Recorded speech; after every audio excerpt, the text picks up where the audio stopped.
Mr. Brett Goldstock of Duckfoot is going to talk to us about Duckfoot and gluten-reduced beers. And in case you didn't hear earlier, and I don't know if you know what you probably do, there's a collaboration beer on over at the bar next door. I heard something about that. We did a collaboration with Booze Brothers. When was that? Must have been about a month ago, maybe a little less. Called Lucky Duck, and we stood around and we watched Garrett brew it, and we drank some beer, and we had a good time. Well, Garrett did a good job because it's another nice clean IPA. I was enjoying it earlier. Yeah. All right. Thanks for having me. My first time at an SBE meeting, shamefully. Should have happened a long time ago. I have a lot of slides, but I also have a lot of beer, so should help make them go pretty quickly. So just going to talk about the brewery, what we're about, and then get into a little bit of technical detail on gluten-reduced brewing. Not a huge amount because I'm not like any kind of microbiologist or anything, but I can tell you a little bit about the technical side and a little bit about the practical application. So that's me. Moved from New York to San Diego a bunch of years ago. First homebrewed in 1990. I thought a lot about what year I actually first homebrewed, and I'm still not sure, but I think it was 1990-ish. So that was a long time ago. The town I lived in, we had one homebrew shop, which was like the next town over. And I realized like how lucky we were to actually have a homebrew shop. So that was nice. Didn't really like improve my brewing significantly until I moved to San Diego though. So whatever that's worth. And when I moved to San Diego, joined Quaff, started entering competitions, started doing okay in competitions, became a BJCP judge. My brewing got a lot better after that. No surprise now that I think back on that, but BJCP is definitely the biggest, most important thing I've done in my brewing career to improve my brewing. And also that class I was in 2008, that was Peter Zion's last class he taught on beer judging. So, and there was a lot of brewing royalty in that class. Paul Sangster was in that class before he opened Rip Current. There were a lot of people there. I can't even remember who was in it, but it was super fun.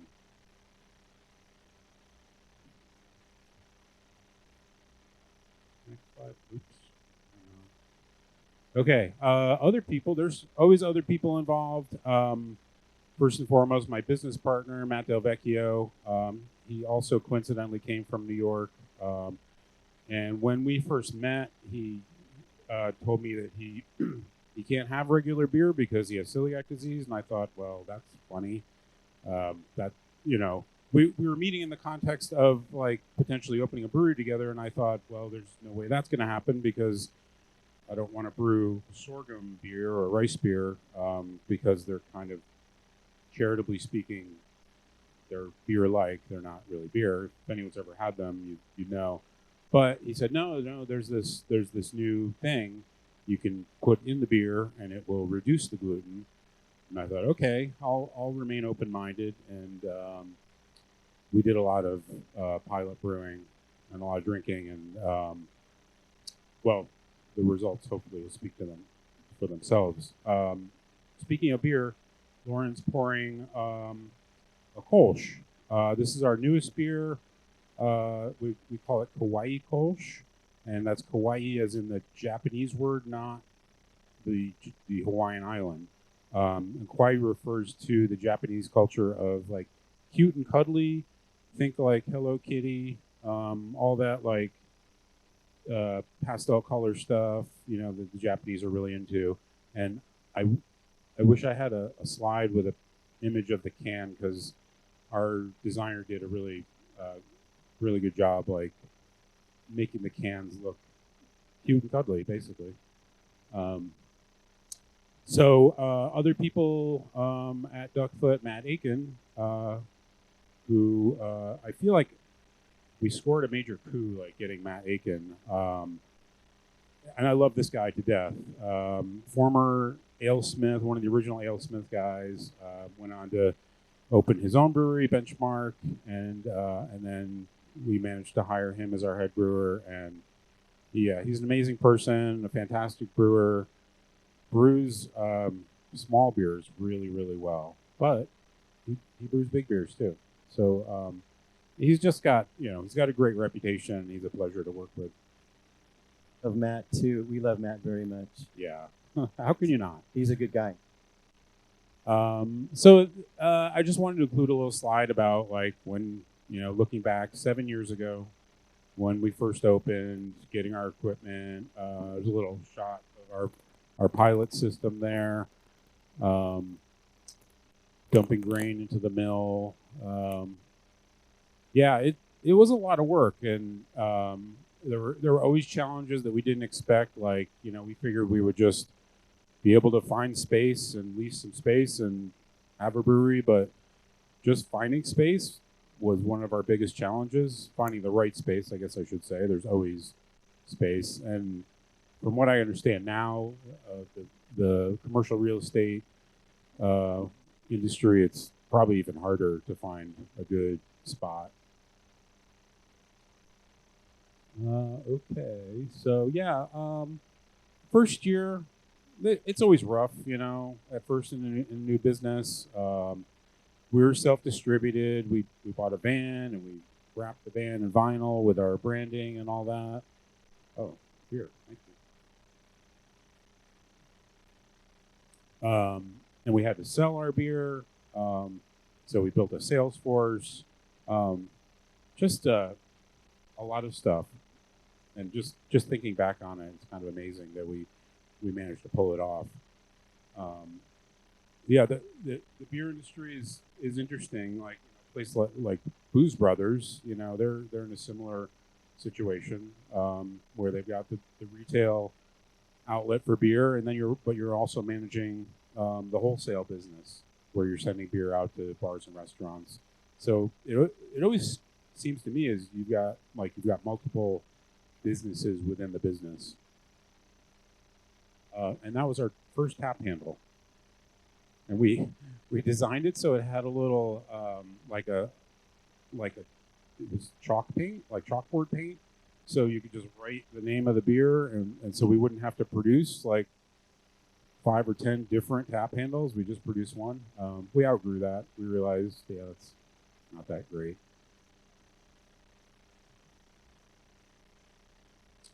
Oh yeah, I get this question a lot.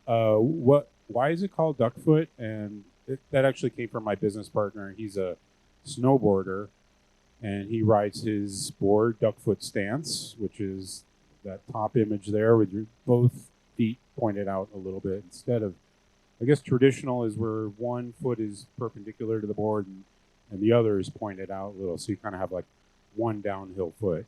But with Duckfoot stance, you have 2 downhill feet. I grew up skiing, so I don't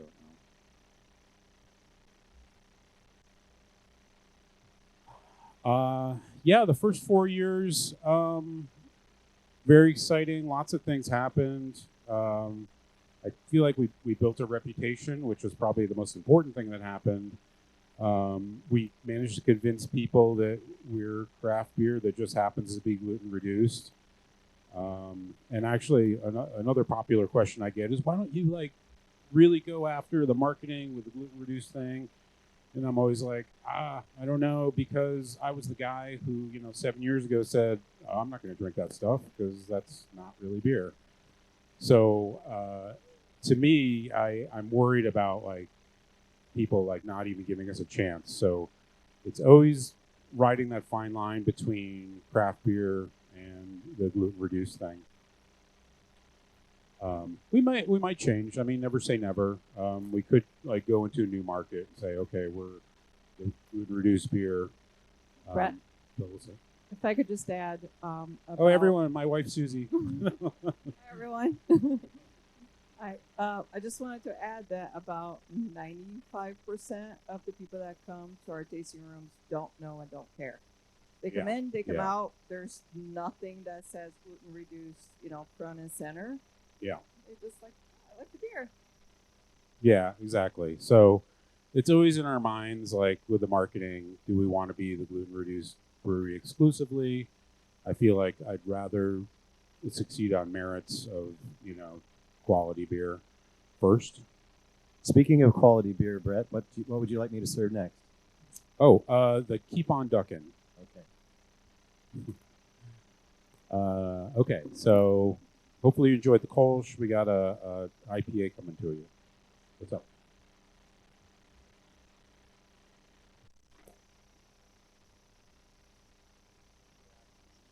Partner who's diagnosed with celiac disease has no issues with drinking these beers.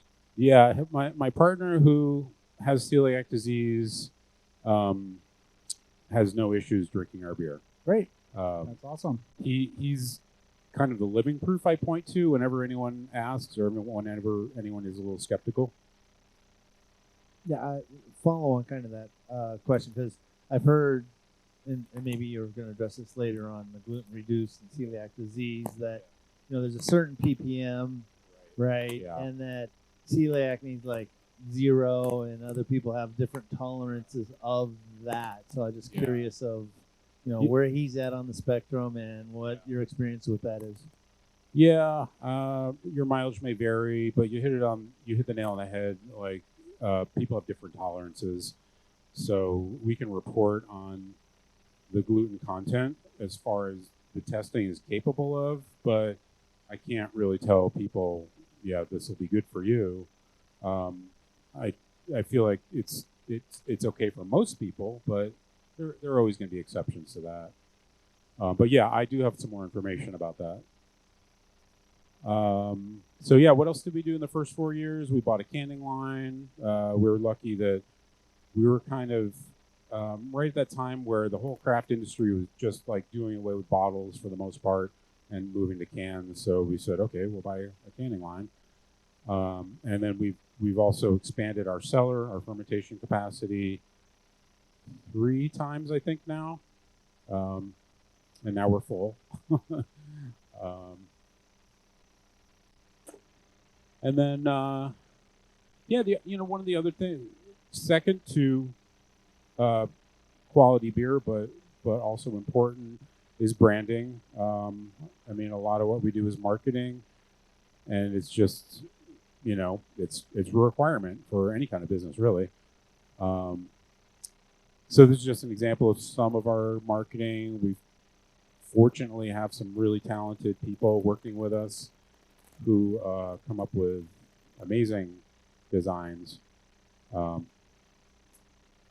This one's a little dated. Just it doesn't have some of our newer stuff, but it's a fun part of the job where we can sit around and decide, try and come up with new names for beers and what the art should look like, and who we're going to collaborate with and things like that. Lauren, speaking of sort of a collaboration, Lauren's pouring Keep on Duckin', which is a session IPA that we don't call a session IPA because we found out early on that if you call a beer a session IPA, people will kind of either they won't know what it is and they'll avoid it, or they'll say, well, that's not strong enough for me. So we just call it an IPA, and it's 5.1%, I think. And Citra and Simcoe, I believe, are the hops in that one. And we're really happy with it. It's got plenty of body for a 5%er and plenty of flavor. And the Keep on Duckin' came from that 70s meme, Keep on Truckin'. I think it was a Grateful Dead album, I think. Yeah. So we're not me personally as much, but some other folks at the brewery are big Grateful Dead fans. We do a Grateful Dead cover band a couple times a month at the brewery. So we thought, oh, this makes sense. So Lauren, after this one will be Kook Slams.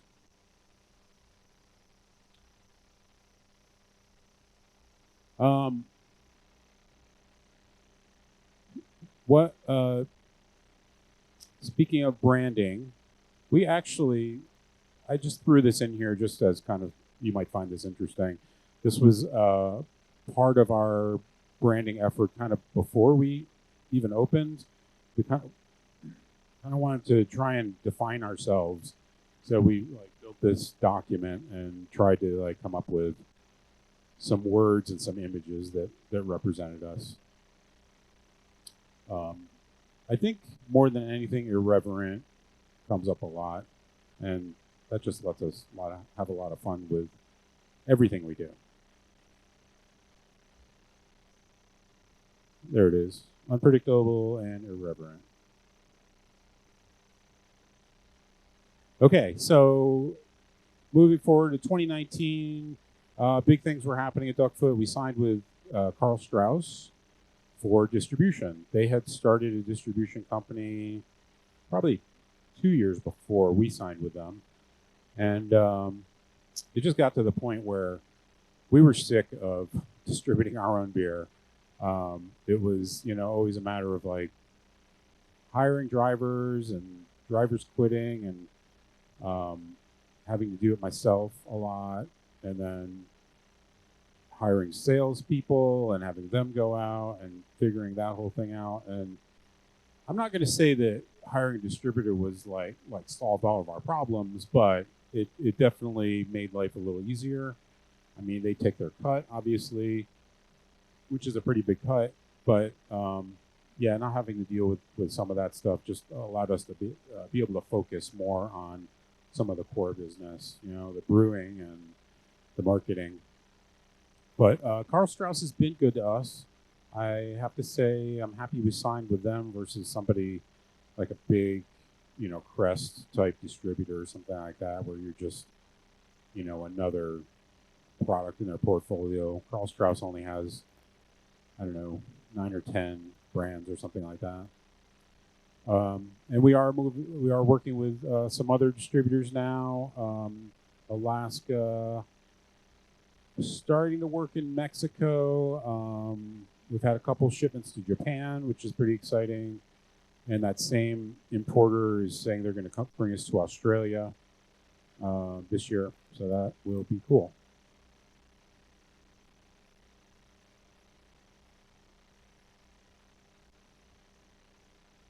There we go. Okay, so after 5 years, I talked about Matt Aiken, expansion to different geographic areas.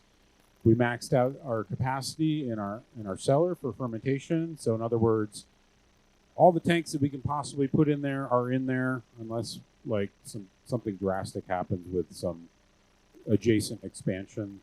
But more importantly, we've also focused on improving the quality of our beer and improving the consistency, and that means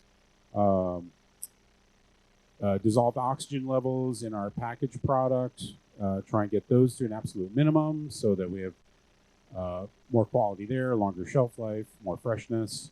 We bought a can seam camera. Basically, it's a fancy camera that basically will take pictures of the seams on your can. So you cut the can in half lengthwise, and it'll photograph what the seam looks like inside. It's kind of like an S hook where it comes together, and so that's allowed us to maintain consistency there. We have had some issues with your seamer gets a little out of calibration and your cans start leaking, and that's never a good thing.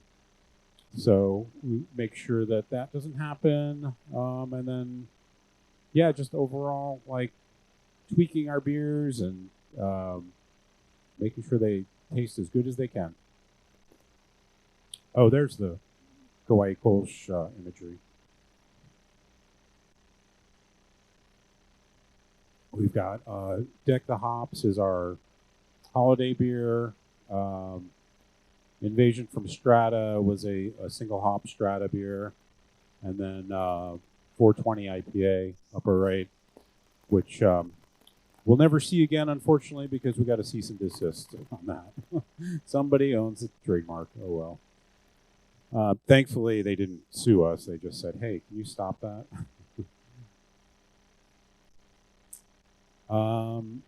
Yeah, our 7th anniversary. I find it amazing that we've been doing this for 7 years, but we managed to pull off a better party every year. It was a good time.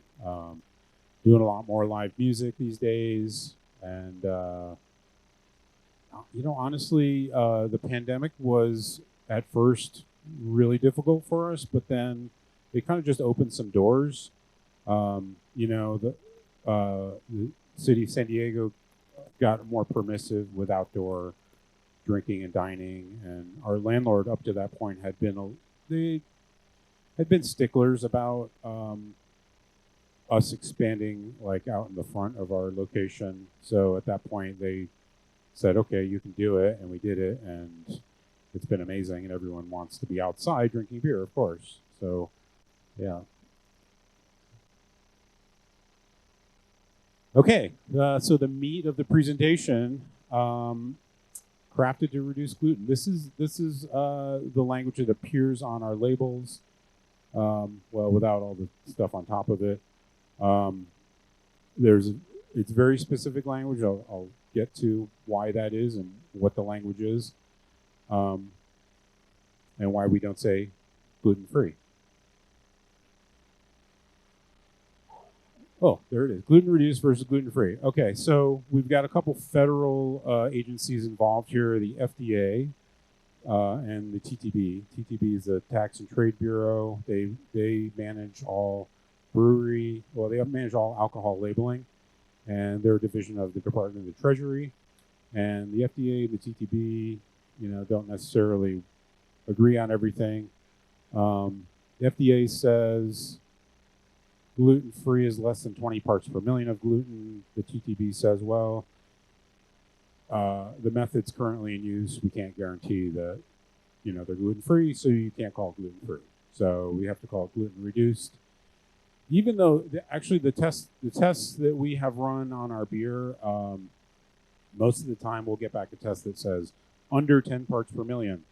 And the reason it doesn't give us a number other than under 10 parts per million is because the equipment is not sensitive enough. So we're in this situation where it could be 0, but we don't know for sure. So we just say less than 10 parts per million, gluten reduced. The grains, you guys are brewers, you probably know this, but gluten grains are typically barley, wheat, and rye versus the grains that have no gluten, which are typically rice, sorghum, millet, oats. Assuming those have been processed in a facility that doesn't process gluten grains, that's a tricky point for people who are sensitive. Claire? Oh, yeah.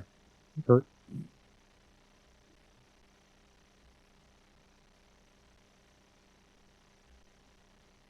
What is the ppm of a normal clean beer?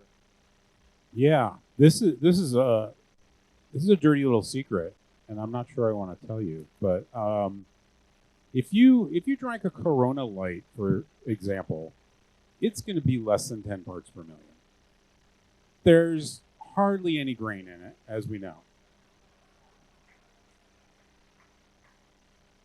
So, but most people don't know that. I may not tell them that because they can drink my beer. It's going to be much better anyway. But if you go to like an Imperial Stout or something like that, yeah, you're going to be over 200 or 300 parts per million, and that's a very different situation. Yeah, it comes down to the grist. How much barley, how much wheat went into it. Wheat in particular, wheat's a lot heavier in gluten than barley. I never had a reference point, so I asked the question. I didn't have a reference point previously. Yeah, so I okay. asked Yeah, that helps. Yeah.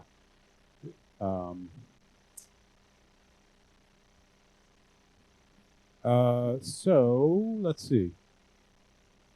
So yeah, Clarity Firm and Brewer's Clarex used kind of interchangeably. As far as I know, the only difference is, that's the fourth one.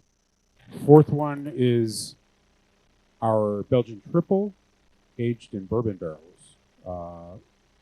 It's called Sasquatch. The Triple is called Sasquatch, and this is barrel aged Sasquatch. So I love that beer. So I hope you guys enjoy it. Two different dilution rates. I believe my speculation on this is just so that for somebody doing a large scale brewing, more than we do, they would not want to dilute their beer with an enzyme as much as Clarity Firm. For give you an idea, dosing rates for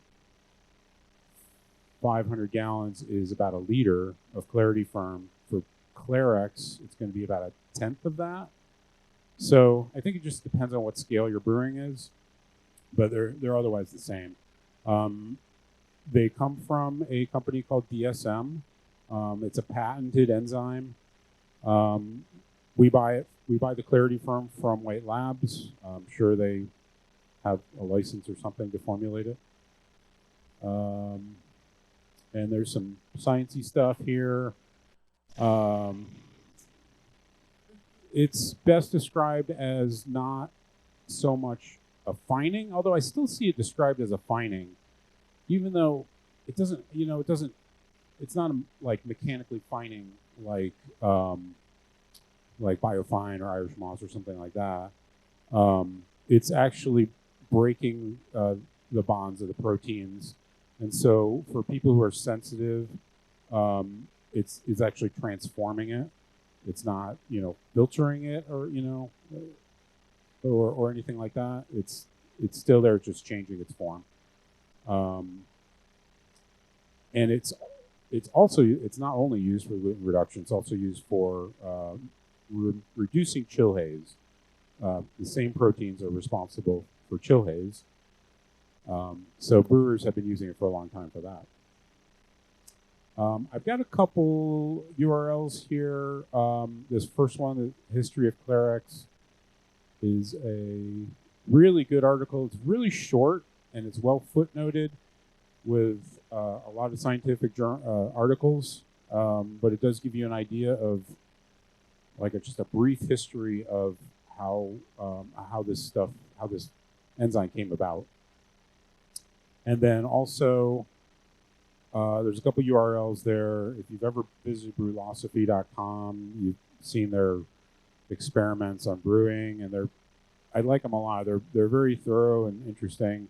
And there's a couple there where they featured Clarity Firm, and in both cases, I can't remember exactly what the experiments were, but in both cases, they could not come up with a statistically significant difference in their judging panel. In other words, nobody could really figure out which was the Clarity Firm beer and which wasn't.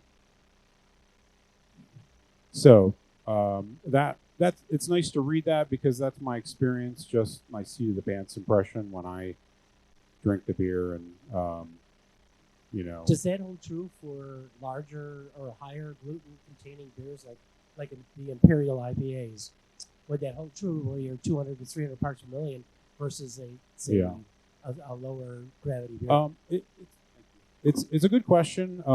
Does that hold true for higher gravity beers? Because your dosing rate will be higher. I've never noticed anything. I don't know that anyone's ever run an experiment like that. And in particular, if your grist is got a high wheat content, then your dosing rate is at least 20% higher. So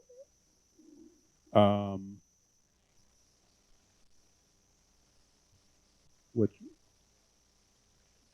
Duxel, yeah. It's got malted wheat in it, and we don't have any trouble, getting gluten reduced. It all tests out fine. We have had trouble getting gluten reduced. I'll get into that in a minute. Yeah, so wheat content is a big one, and temperature. It's also very temperature sensitive. We've run into trouble with temperature and getting the gluten reduction to complete.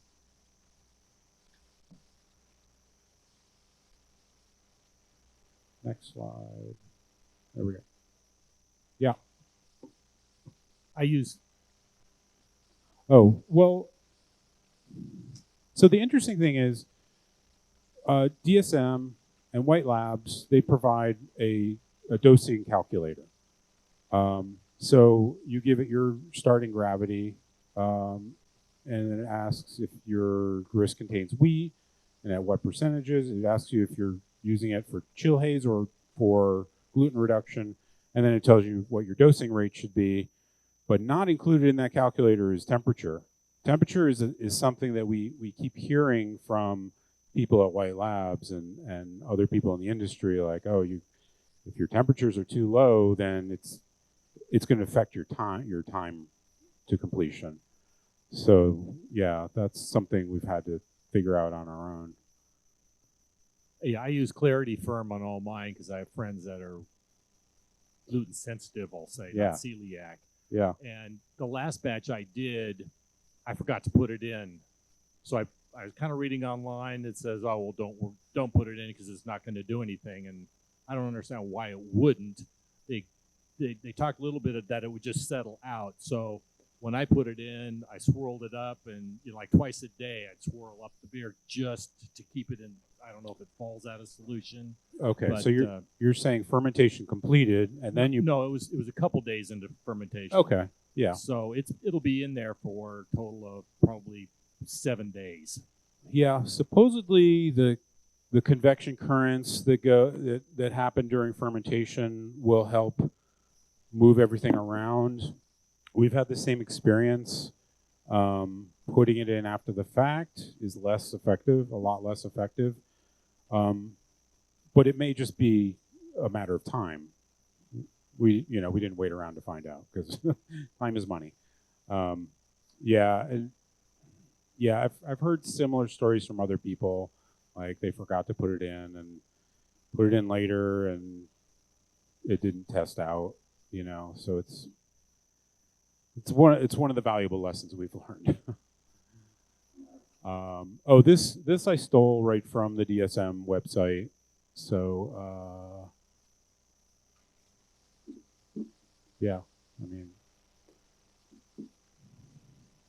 I assume that these slides will be available to you guys after the fact. Practical application. So the lessons that we've learned, because I've often gotten the question, which is down there at the bottom, why doesn't everyone do this if it's like so easy? Well, it's not that it's hard, but it does have implications. So there's cost.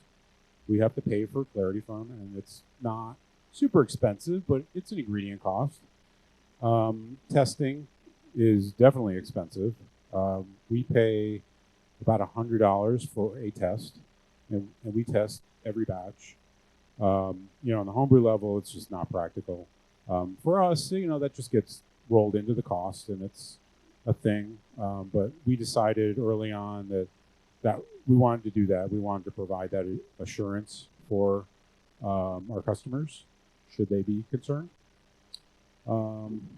There's cost, and then there's risk. The risk is that we get the test back, and it says 120 parts per million, which has happened. And we go, oh, damn. Okay, so let's see. We redose, and then we wait. Meanwhile, distributors waiting for this beer, or, we're out of it in the tap room, or whatever the case is. So that's a risk, and we have decided that we're going to take that risk on. And thankfully, we've gotten better at it, and it hasn't been too onerous a problem over the years. Testing, 20 parts per million is our goal. we'll release a beer if it's 20 or under. Yeah.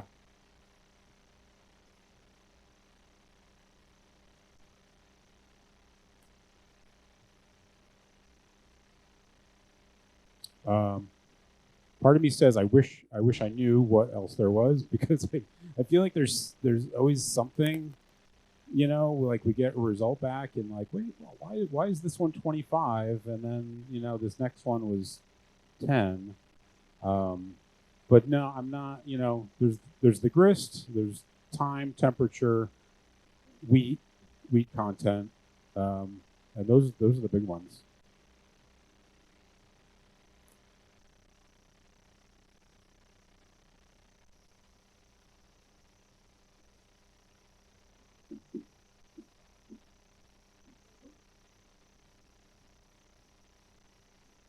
Oh, of the enzyme.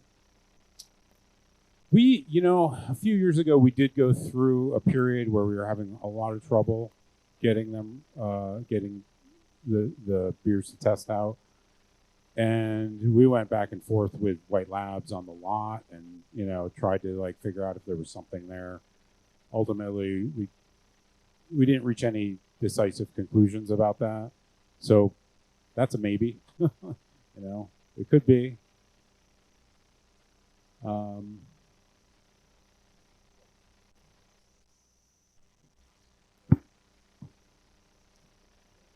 When do we add clarity? When do you add the clarity firm? Is it when you pitch the yeast? Is it? It goes. In? I guess I should have said that. It's obvious to me, but yeah, it's right when we add the yeast. Okay. And I think it benefits from the convection currents that the yeast cause with the temperature changes and all that. And so it moves around, and you want it touching every part of the beer, which seems like challenging to like get it to be throughout the beer like that. So it obviously doesn't affect the yeast then. The yeast does its job, and it reduces the gluten independent of that. Yeah, exactly. The yeast is fine. We repitch yeast regularly. Our Cal Ale goes to like 10 plus generations. So yeah, that's all. And then the other question I had was, do you design your grist around gluten reduced, or do you just make a great beer and then add the clarity firm to reduce it? The only thing that gives us pause is if it's got a really high wheat content, and that just doesn't come up that much, so it doesn't really concern us. We don't have a regular Hefeweizen we brew, or Dunkelweiss or something like that. But if we thought about it, we would probably build in extra time for it.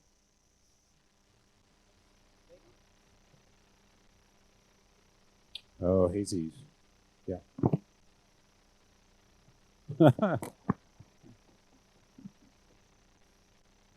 Do you do hazy IPAs, and what's the impact on hazy? Yeah, definitely. We do brew hazies. It's interesting because I've encountered breweries, maybe you guys have too, where they say, "Oh yeah, we use Clarity Firm in every beer except the hazies," and I'm thinking, okay, I don't know why that is, because we do, and we regularly get them to test just fine. And I just go back to my earlier statement where it says it's not really it's not fining.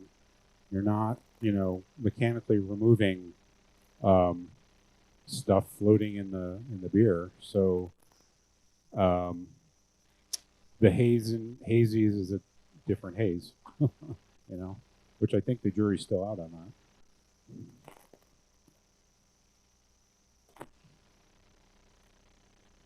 So with the temperature range that it needs to be used in, would that make it incompatible to use with quake yeast because you'd be fermenting at such a high temperature? Actually, warmer is better for Clarity Firm. Yeah, we only have trouble when the temperatures are low.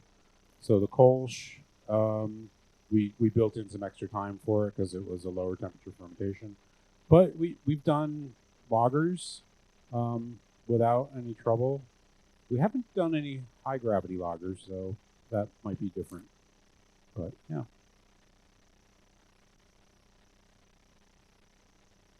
Oh, I guess we were already doing that. Yeah, so that's all I've got. Unless if anyone's got more questions. Okay. Yeah. Yeah, we've done how many? We've probably done 3 or 4 different lagers, usually pilsners, and don't have any trouble. I mean, they usually get 6 weeks or more of tank time, so yeah, there's plenty of opportunity for the enzyme to do its thing.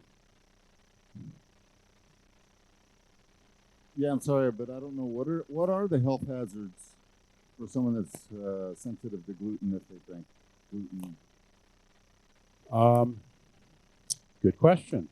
I am not 100% sure. I have a really good friend who's pretty sensitive, and kind of the mildest symptoms are just digestive distress, but the concern is like longer term damage to your, I believe, the cilia in your intestines.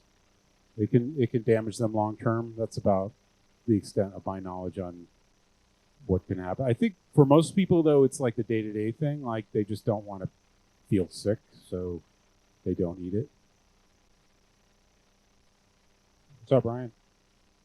So you guys have done some music collaborations. Can you expand on that? How that came about? Yeah. Not every day you find a Zappa beer being brewed by a brewery. Yeah. Especially in San Diego. Yeah, I thank you for bringing that up, because I did want to get some slides in here with the imagery from that stuff, but I just couldn't find the pictures. But yeah, we hooked up with the Zappa family, Frank Zappa, who passed away in the 90s, but his estate is run by his family now. My business partner Matt, he plays guitar and he knows a musician who played in a band with Dweezil Zappa, who's one of the sons, and I think maybe the only musician in the family. And Dweezil did there's like a sordid tale here where Dweezil went out on tour with a band called Zappa Plays Zappa, and then he got into a fight with his brother who essentially does the day-to-day operations, because he said, dude, you gotta pay royalties, because that's how it works. So, but anyway, so he gave us a connection, and Amit is the one who runs the business, and he turned out to be just a super nice guy, and we had a bunch of meetings with them, and we came up we came up with so many good names, but the winner was Why Does It Hurt When IPA? Yes. As an homage to the Frank Zappa song Why Does It Hurt When I Pee? And they gave us access to some photography that's never been used, never been published before, and we were just so honored to work with them, and of course we use Zappa hops, and that was actually how the whole thing started. Doesn't like Zappa hops. I'm a big fan of Zappa hops. Yeah. What's that? I'm a big fan of Zappa hops. Yeah. They're I don't know if have you ever used them by themselves? Single hop? I can't remember. I on may its own. If not, it was one other. Yeah, on its own, it struck us as a little weird, but we found a good mix. So we're rebrewing that beer this year, actually in about a month. And we're also, if you know the Frank Zappa song, St. Alfonso's Pancake Breakfast, we're going to also brew St. Alfonso's Pancake Breakfast Stout. And we're going to do a double release on those. And then not just the Zappa family, we actually did a collaboration with the band Los Lobos. We just had another connection with my business partner. He knew somebody he grew up with who's in the music industry, and they made an intro. So we brewed so Los Lobos has a song called Masi Mas, and we brewed a beer called Masi Masa, which had like 100 pounds of nixtamalized purple corn in it. We had a lot of fun with that one. That was a great lager. But yeah, I think the Zappa relationship is going to go on for a while. Hey, buddy. Very cool. Yeah. What is the dog's name? This is Hamilton, and that's Hamilton when he was a wee pup. Now he's almost 8 months old. He's a real cutie. Yeah. Well, thank you guys for having me. I really appreciate it. This has been super fun.